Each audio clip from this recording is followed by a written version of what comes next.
All right, everybody. Thank you for joining us for the latest installment of the Slowdown. We are taking it very slow today, partially because I had very little sleep, but also because we're talking about a bona fide example of slow cinema. Probably, I don't know if you describe this, if I'm going to botch this, but you describe it as like the artsiest art house movie we could talk about or something like that in your message to me today.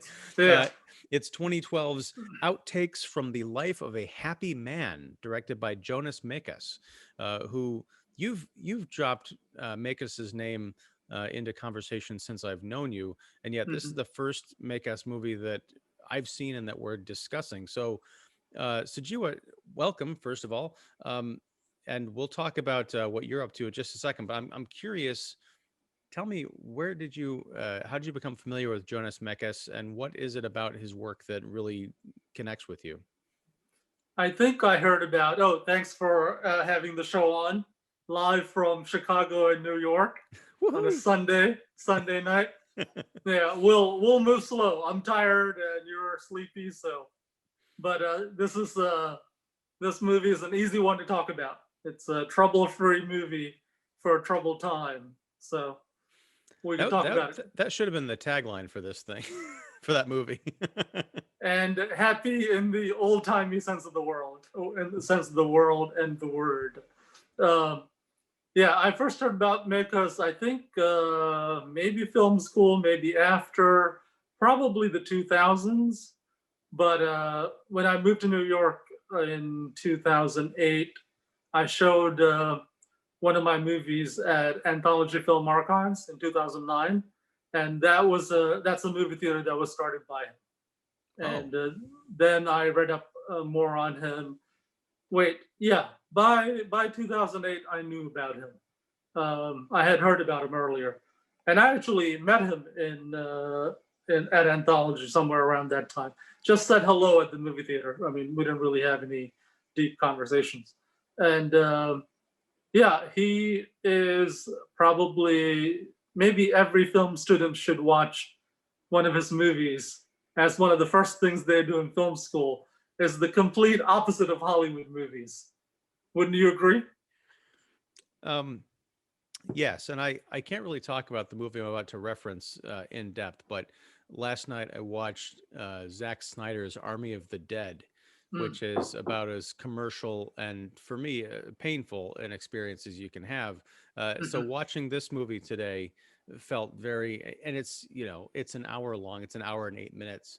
Um, it's scenes from the life of a person that I have no context for, and yet Mhm. it felt very personal and universal in the sense that I felt he was talking to me as if we were living the same experience. Mhm. So yeah, the polar opposite of Hollywood product. So yeah, I don't know how indicative this or representative this is of his other work. I think I read in the synopsis that some of this was like home movies and some of it might have been outtakes or you know miscellaneous footage from some of the other films that he worked on. Mhm. So is this the kind of thing that he does, or did he do narrative kind of features as well? No, this movie is very similar to most of his other movies. Okay. He did in the '60s. This is how far he goes back. You know, in the '60s, he filmed a play called The Brig using 16 millimeter black and white, and that had a narrative. He didn't write it; he just filmed it, and he made it into a film. I mean, they were putting on a play, and he just filmed the play and put it together. Uh, and he goes so far back in independent film culture in America. He started Film Culture magazine, I think. I think that's the name of the movie. And that's the name of the magazine. And he helped Andy Warhol make some of his movies. Wow. So he goes way back to the 40s to the 50s. I think he came here in late 40s or early 50s from refugee from World War II from Lithuania. Yeah, I knew he was Lithuanian, and he died only a couple years ago at age 90. 2019. Yeah, at age 96. Mm-hmm. So he's, just looking at the date that he was alive, and then looking at a lot of the footage that's from this movie that does span back decades. You really get a sense that he had a full and probably very influential life. So Mm-hmm. I was curious while I was watching it, uh, I wasn't sure if he was like a storyteller in the traditional sense, or if he made these kind of personal documentaries, and that was sort of his, for lack of a better term, shtick. But I Hmm. definitely want to check out more of his stuff. Now, how is this different than other movies he might have made, or is it just more of It's very him? similar. It's Okay. very similar. He did Journey to Lithuania. He did I saw something something as I was looking back. They're basically what he did was for most of his life, he filmed something every day. He filmed. He carried around a video camera. Prior to that, he carried around a Bolex in the 50s, 60s. I mean, long before both of us were born. And then he would put together the stuff that he shot into movies. I think he's made like maybe 12 features, maybe 20 features, but it's the same style. He called himself a diary filmmaker. He invented the genre now known as diary filmmaking. Other filmmakers, Lynn Sachs, lots of other people use the same method now. It's kind of taught in film schools also. I think it's very personal, filming one's life and making a story out of it. So all his movies are similar. Most of his movies are similar to this one. Well, the thing that struck me is, and there's one scene in particular. I mean, this movie is crazy, sort of random. It reminded me of the I'm blanking on. I know you'll know the name of it. The Godard film that we watched that couldn't get into. Yeah, Um, Goodbye to Language. Goodbye to Language, right? Um, this is like the more personal version of that because it's taking scenes from very much a recognizably lived life. But there was a scene where there's a couple of big burly bearded people on the street having some kind of a conversation, and there's like dogs involved, and I think one of them offers another one a cigarette, and I'm just sitting there watching it because it's all images with musical Mhm, accompaniment, and I wondered, I really wish to God I knew what the hell they were talking about because it looked like a really interesting scene, but there's mhm. no dialogue in this film except for the occasional bursts of narration where he's sort of ruminating on his life and how and his relationship to cinema, his relationship to his own career, and how that affects his relationships with people. Yeah, these little uh, bits of typed up paper that pop in as sort of title cards with bits of dialogue, which, having no context for Makis, I didn't know if that was from other films that he had done or if they really were just snippets of conversations that he'd had with people or things that he had heard from folks. So in the sense that it is diaristic filmmaking, I don't know much about that genre or subgenre, but is it always, when I think diaristic, I think more of getting dialogue, taking a Mhm. camera out and recording not only the video, the visuals, but also the audio, and creating a very specific time and place. This is, you're missing like half the story of what's going on here because you can't hear or understand what the characters are saying or how they're relating to each other, but you're getting a different kind of story with the way the whole thing is cut together. Yeah, I mean, diary filmmaking is essentially documentary filmmaking. Um, it's done in lots of different ways. The sort of the poetic, with primacy given to the visuals style is that's how Mekas does it. Let me think. His other movies, like he did a movie called Letter from Greenpoint, and there was a lot of live conversations, live dialogue in that. That's when he had to move after 50 some years or whatever, living in Manhattan to Greenpoint, Brooklyn, and he made a movie about that. And then he did a Mars Bar movie, which was about a bar that was close to Anthology Film Archives, the movie theater that he founded.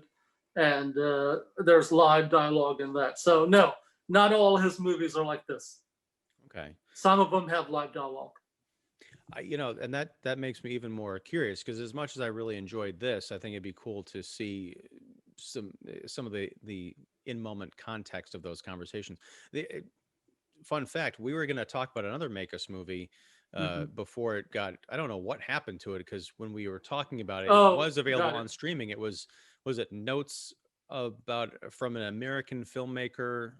Uh, Yeah, the Scorsese movie. Scorsese making that gangster movie. The Departed, yeah, Yeah, yeah. which seemed really interesting, but unfortunately, when we came around to this month. I was like, where is it? So, Yeah, so yeah, this yeah. movie was available on Vimeo, so you can rent it.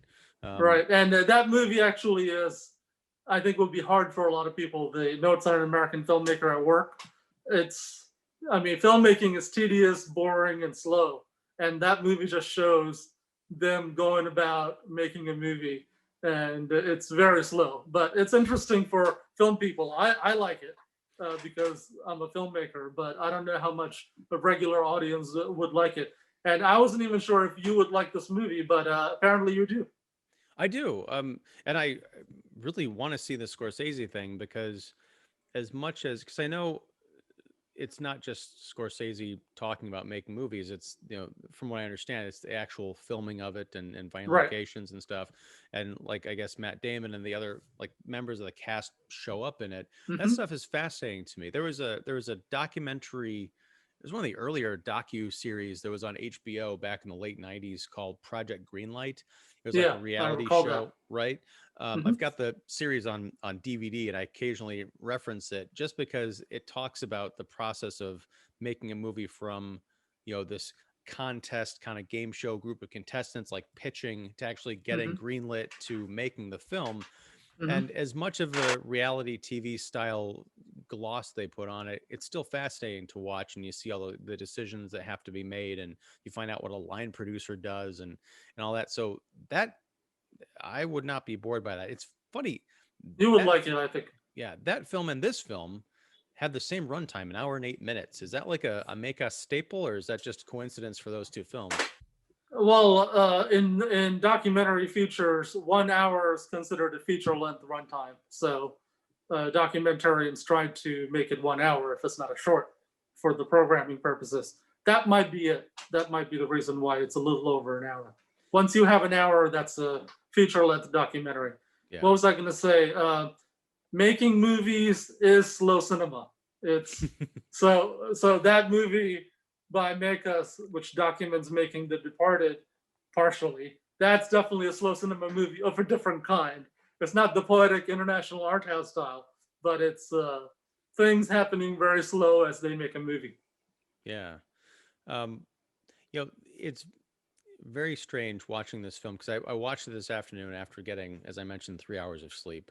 Hmm. Partially the reason I got 3 hours of sleep because I was up fighting with my brain to turn off because I was so angry at that Zack Snyder movie I watched. And that's not a No joke. good. I No was I good. was writing the negative review in my head all night, but I was not actually typing. So I think I was trying to exercise something. But Hmm.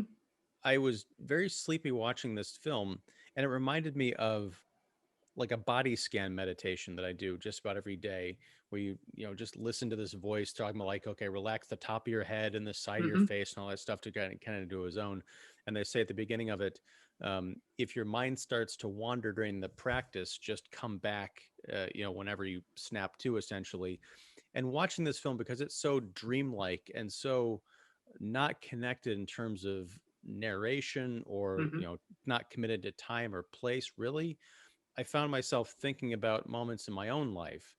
Like, for example, there's a lot of beach scenes in this film of Hmm. him with, I presume it's his wife and kids Yeah. at the beach playing. This morning, I went to the beach with my family.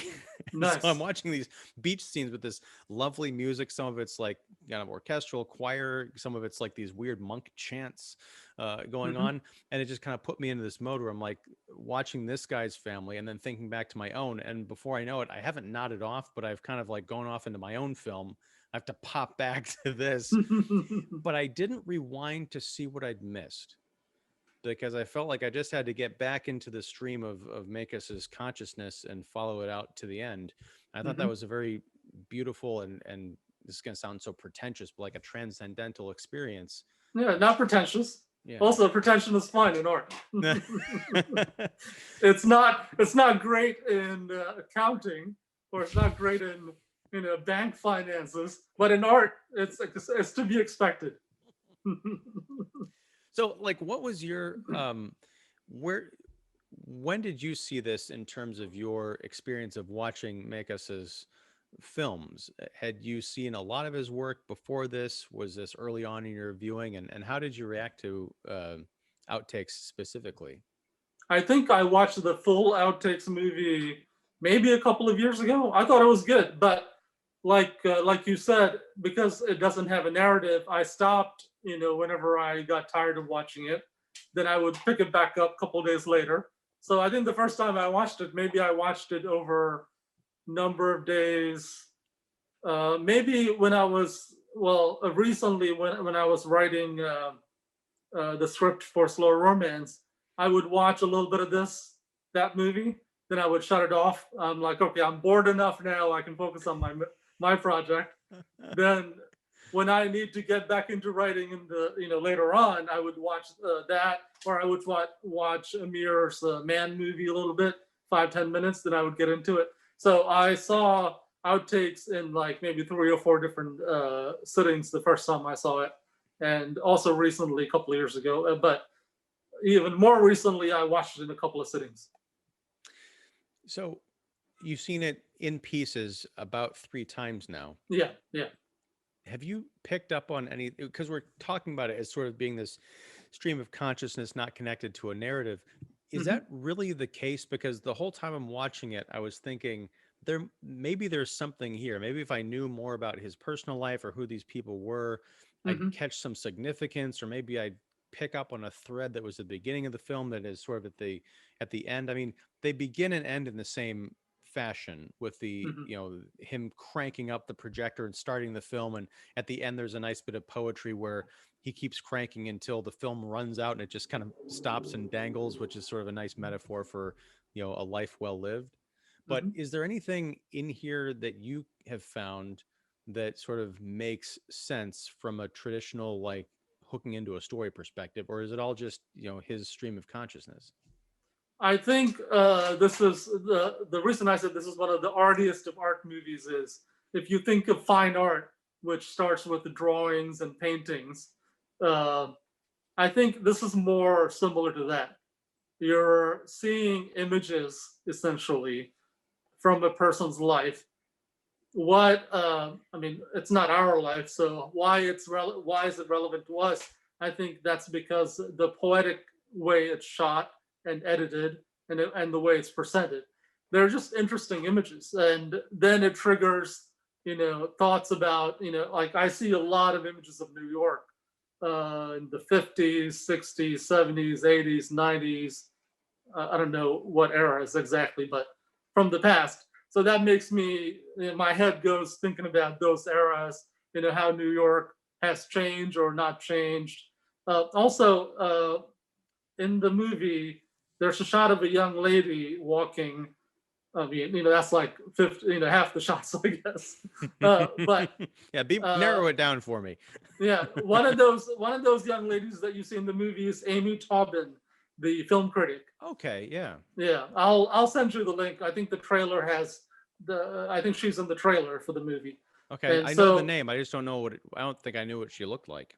mhm. Yeah, she's much older now, obviously. This I think it's just images of her in the 60s.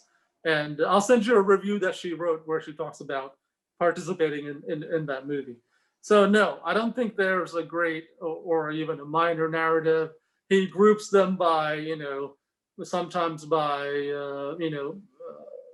I think location, time period, kinds of people. But no, this movie doesn't have a great narrative, a great story to tell, except it's an art movie where we get to see nice images. The one thing that I picked up on, and this might have been coincidence or it could have been him sneaking some bit of symbolism into it, is there was one of those typed out, I'll call them Mm-hmm. title cards. It just said, pain in stomach from coffee and bad eating. And then they cut to an image of a giant clock pendulum, like in a Mm-hmm. big grandfather clock, and then an image of the moon. It felt almost like he was trying to say something about his, the stuff that he was putting into his body, sort of making him think about the ticking clock of his life, and, and the moon in the sky, like the night is coming. Mm-hmm. I may be reading way much in a No, lot I into think it that, makes but sense. okay. but that's one of the reasons I was questioning, like, is there other stuff in this film that I'm not, that just kind of passing me by because A, I'm tired, and B, I'm only watching this for the first time. But did you pick up on any kind of other symbolism in your watchings of it, or you just kind of grooving along to it like like fine visual jazz? Yeah, yeah. How I experience this movie is mostly by as an experience, like listening to music, looking at a painting, looking at a bunch of paintings, it triggering a bunch of ideas and thoughts and feelings. Um, no, he was a poet also in Lithuania. He's celebrated as a poet, so it makes sense that he would use his visual language would be poetic, and yeah, some like the stuff that you mentioned. Yeah, he does quite a bit of that, just random titles that are obviously poetic statements, and then visuals that follow it. But one thing I did notice is this movie, like most of his movies, eliminates sort of the negative experiences, in life. I mean, during the past 50 years, lots of negative stuff happened in New York. But when you watch this movie, and I'm sure a lot of negative stuff happened in his life, there's no references to World War II, no references to the Nazis, concentration camps, being an immigrant, that struggle, all that stuff is left out. So he seems to focus, and he said he had a quote about this. He said, uh, part of his life was dark that now he wants to focus on, lighter, happy things. And I think he said that in the 50s, and he seemed to mostly have done that in his movies most of his life, and that's kind of very rare for a filmmaker because it's hard to say no to the drama that comes with negative stories for a filmmaker. Yeah, that's very interesting because the title of this movie is not misleading, because I think once you get to the end, you can see how this, he was a happy man, or he had, it Mm-hmm. seemed like he had a full life. He went to a lot of places. He had a bunch of, relationships with people. He had a family, and he had quite the career. So you can see how he could look back and be content with that. But there is, you mentioned him being a poet. Some of his narration is very poetic. It reminded me of like Allen Ginsberg or somebody like that. Mm-hmm. Uh, but He it's not. probably hung out with Ginsburg. It's very possible. But it's not cheery. This isn't an upbeat kind of a situation. You get the feeling that there's some real darkness in there. There was one passage that I wrote down, one of those typed notes. It said, "Visited Anne on Eldridge Street. The next day, Kate attempted suicide." Yeah, I I don't know. recall that. I don't know who Diane or Kate or Anne are. Is that his wife or his daughter, a friend, a girlfriend? And you kind of, that was maybe midway through the film. I was expecting some kind of an answer or a quote unquote plot turn or something Mm-hmm. to explain that. We never get an explanation. So we're just kind of left to wonder. This meant something to him, obviously. He put it in the film. Mm-hmm. Are these fictional characters he read about in a book? I don't know. No, I think they're real people. I think they're people that filmmakers or artists that he knew. So because he makes he uses his filmmaking sort of as a diary, he must have kept track of some important events using that process, and that's probably how it ended up in here. And the idea of happiness, the way he talks about his art, you really feel that conflict. He talks towards the end about, you know, at night he's up working on his films while everybody else, the city sleeps, or Mm-hmm. filmmakers are up with their movies while everybody is asleep. Um, That is talk true. I spend all night working on my movie. Well, I wanted to ask you about that. Like, how much, uh, and it seems we get a lot of like happiness in the family, in the home movies. There's not a lot of struggle or conflict. If he captured any fights with people, we don't really see that. But there certainly must have been some kind of struggle, especially if there was some quote in there about being up all night and then doing his best to be present during the day to get, the work of the business of the day accomplished. But Mm-hmm. if he's burning the candle at both ends like that, that's got to be a struggle. So did you, I mean, you say you relate to that being up all night. What what else do you relate to about what you see of the filmmaking life in this film? Well, I mean, the kind of filmmaking life he led is very similar to what a lot of New York independent filmmakers have to deal with, except, he was a really, I mean, I read a lot about his life because, he was a present, ongoing concern in New York and as a filmmaker. So yeah, he had a lot of energy, very enthusiastic. He was very good at organizing things, making his own movies and helping others make movies. So that kind of a drive, a sort of a relentless drive, a lot of filmmakers have. That's why it's possible to get indie movies done. So I relate, to a significant degree with his life and the thing and how he lived it. And also, as an immigrant, I relate to wanting to focus on the positive things and sort of enjoy America because it's sort of a new space.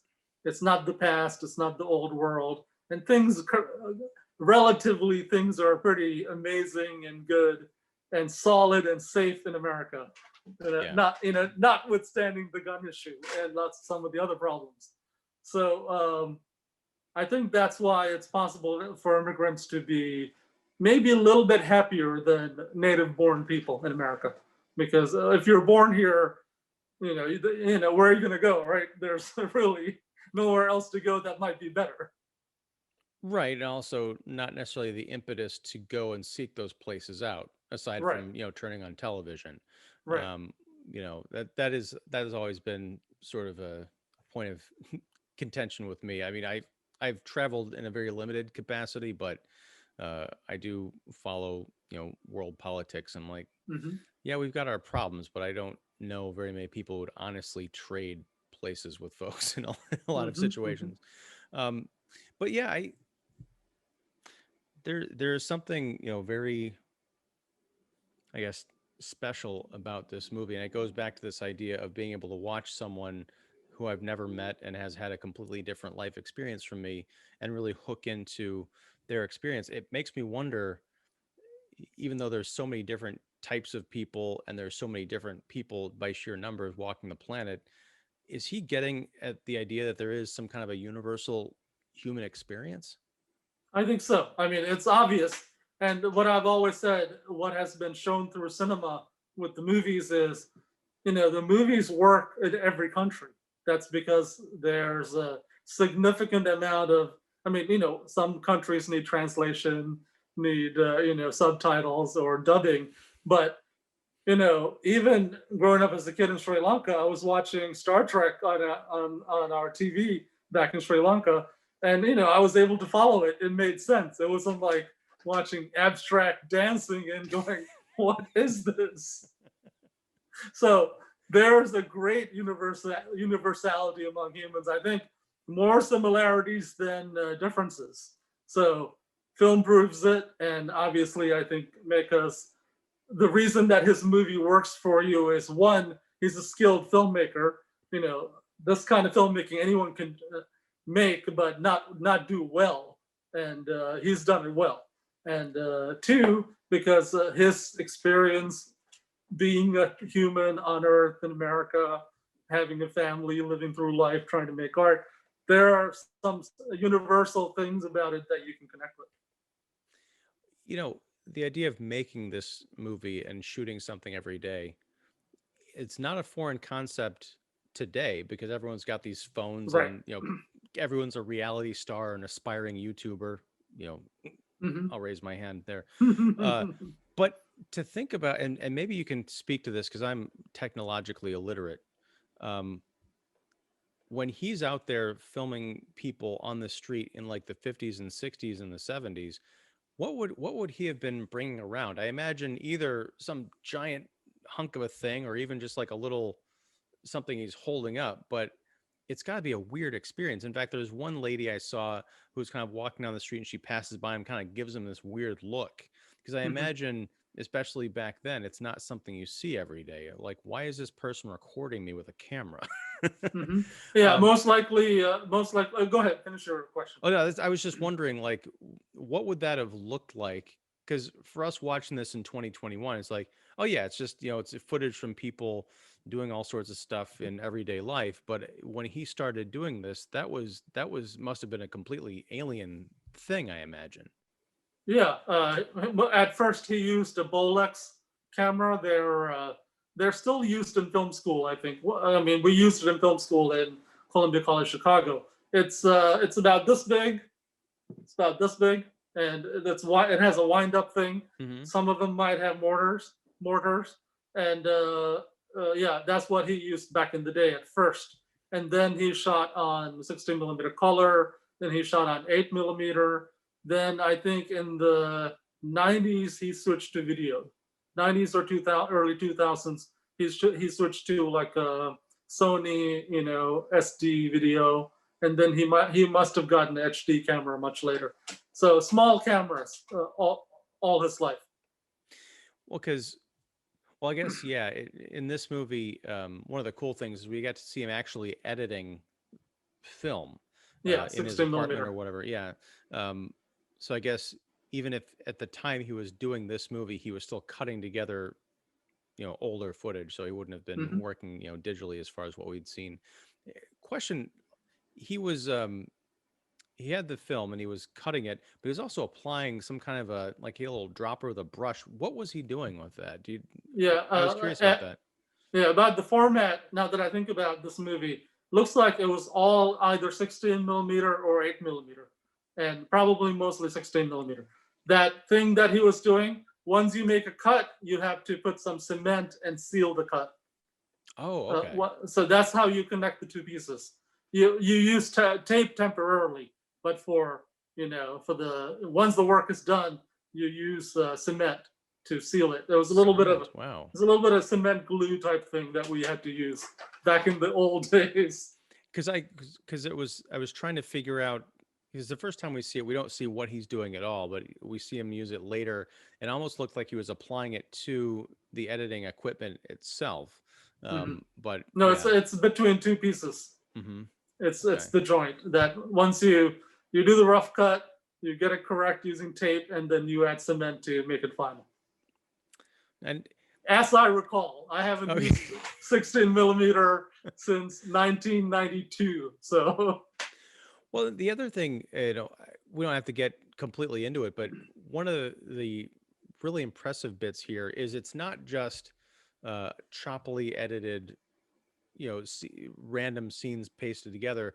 There are transitions. There's what I'll call, lighting effects. I don't know how much of that is just the condition the film was in, like the exposure or whatever, mhm, versus stuff that he might have been doing to create these transitions. There was a scene where he was in an airplane, or I think a title card announced he was going over some sea somewhere, and we mhm, see what looks like a shot of an airplane like being inside and looking out a window. The next shot is what I thought was the topography of the ground as seen from an airplane, but there's like a flash of light and it's revealed that it's actually a field full of flowers. mhm. Beautiful stuff. I mean, and I don't know if that was a coincidence or if he put that together, with some kind of a point in mind, but yeah, it struck me that there's as much artistry in the editing of this film, even if it's not put together to tell a story. It's still it feels very deliberate rather than haphazard. Like, oh, I'll just throw this scene in from the 50s and this one from the 80s, and we'll just call it art. Yeah, no, he visually it's very very well planned. When you shoot 16 millimeter, the first the first part of the roll and the last part of the roll has light streaks because the film is rolling. When it first starts rolling out, it's not tight, so it flutters. So that creates light streaks. Or when you first start, like the almost every shot, there's a little bit of light streaks when you shoot film. At least that's what I recall from 16 millimeter days. So he kept a lot of those accidental exposures, and used it.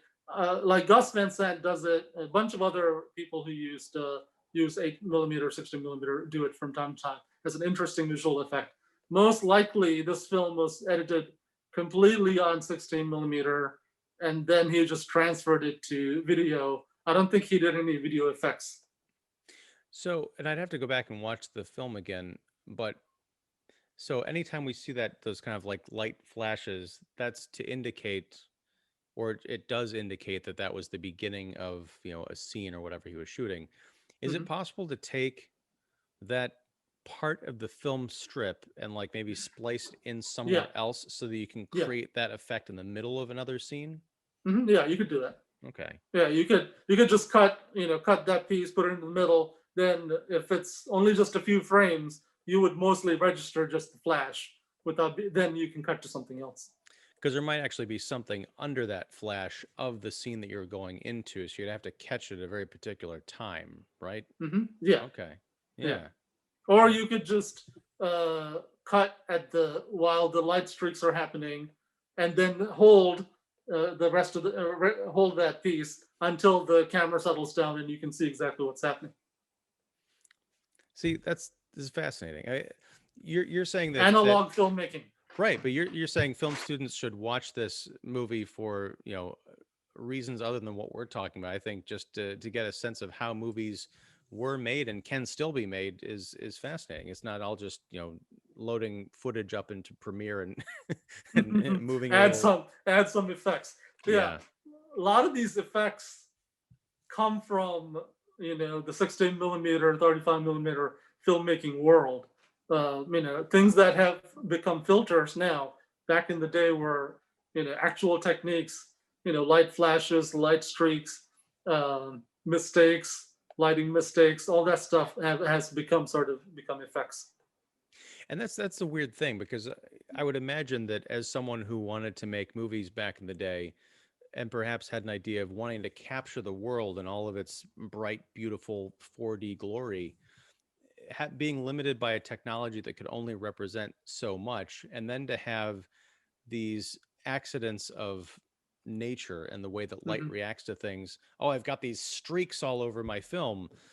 Now we're trying to put them in deliberately as special effects or to Right, indicate a time and place. So things right. that might have frustrated filmmakers 50 years ago, people now think is like so cool. I got to get the grain and the speckles, and I want the dust Yeah, particles on the yeah, frame. yeah. I in slow romance, I used a filter called what is it?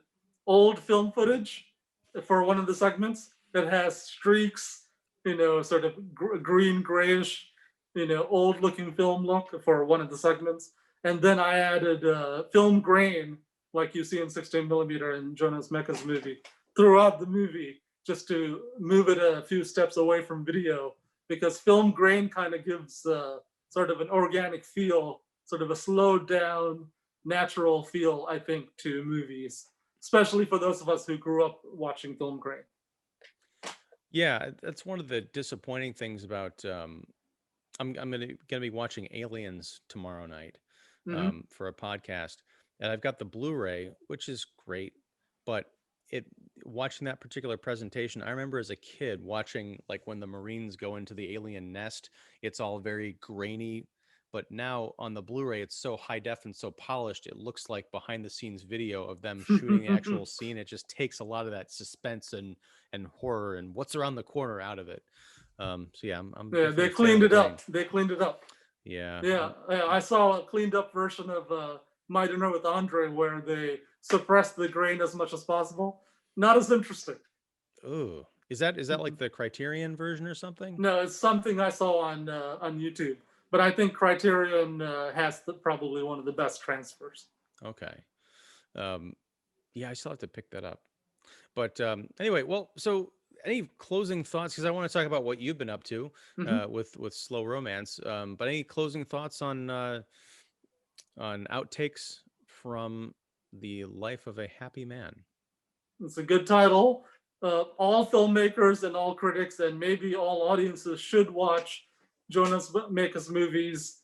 Learn about that style, because that's how he made films is kind of what we did with slow romance during the shutdown, because he usually made a movie all by himself. It's him and the camera, maybe some sound recording gear sometimes, but probably just the in-camera mic, for the most part, which filmmakers should never use, unless you're Mekas.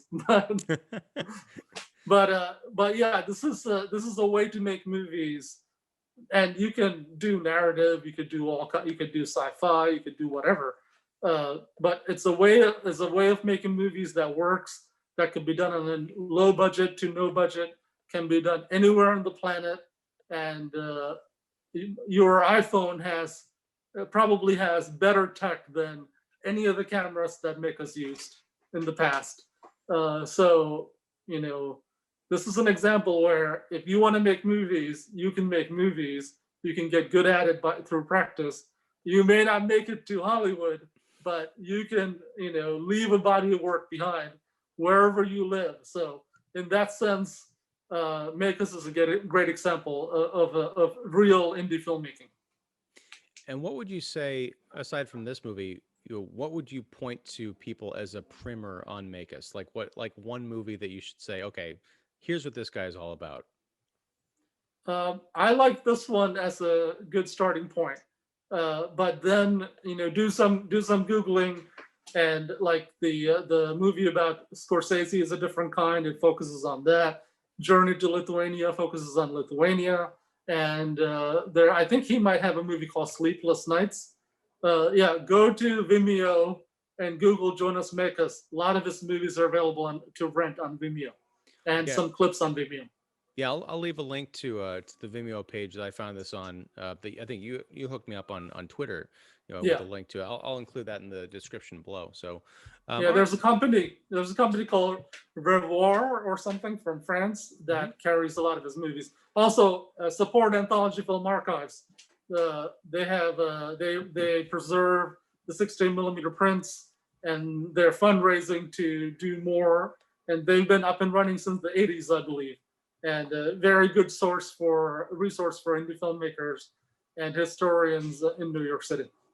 All right. Well, I just wrote that down. I'll leave a link to them as well. Awesome. All right. So, man, tell me what's been going on with the Secret Society for Slow Romance.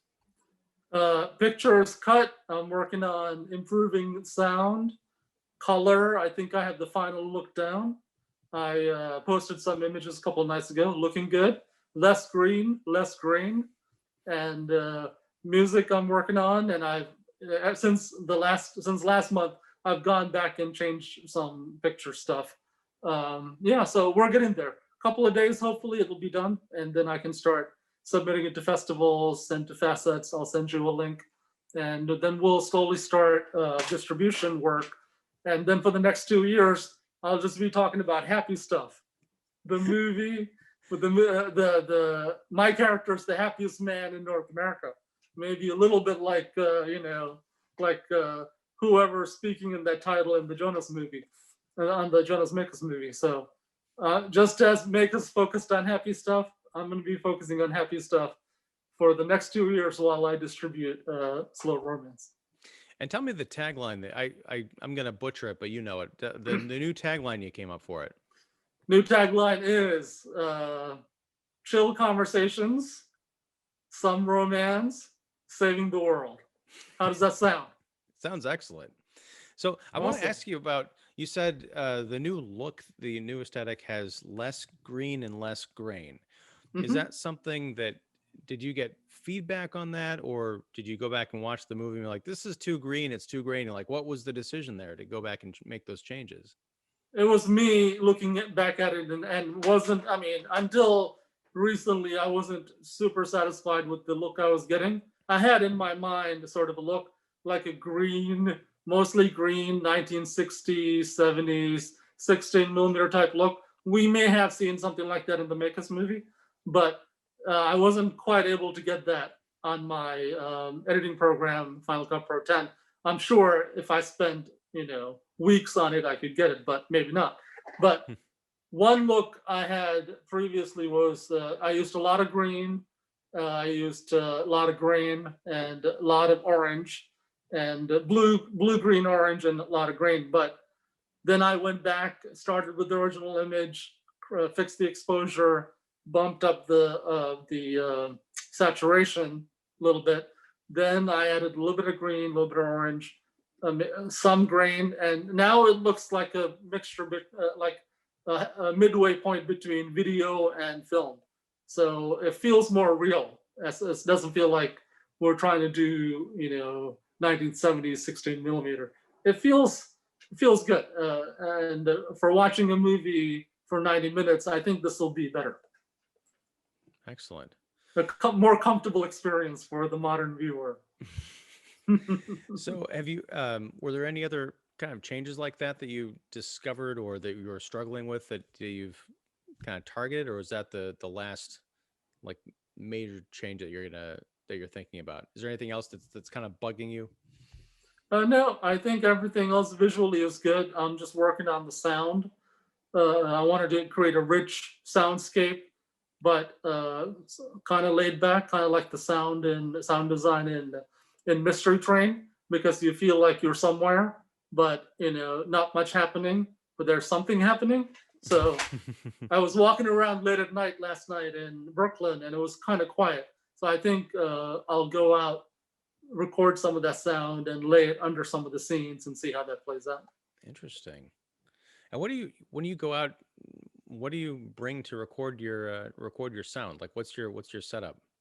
I'm using right now the same setup I used for recording the movie, for shooting the movie, which is my camcorder with the mic attached on top.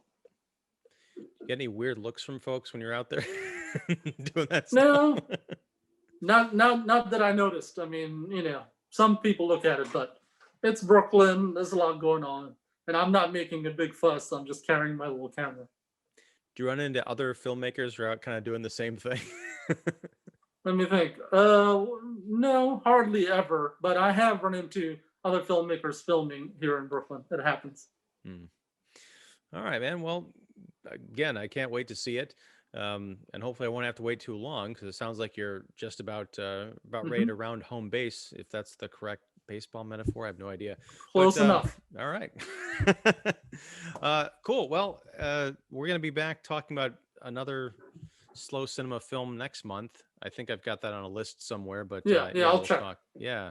And maybe before that, we'll talk about slow romance. Yes, I was going to say, well, hopefully you have a double header, which is, I think, another baseball metaphor. What is up with me today? But I'll blame the lack of sleep. Yeah, get some sleep. I shall try. But yeah, thanks again for turning me on to this movie. That's one of the great pleasures of doing this month after month, is these are all movies that I haven't seen before from people whose work I haven't seen before. And you're turning me on to all these great filmmakers. So I'm sure we'll be talking about more Mekas in the future.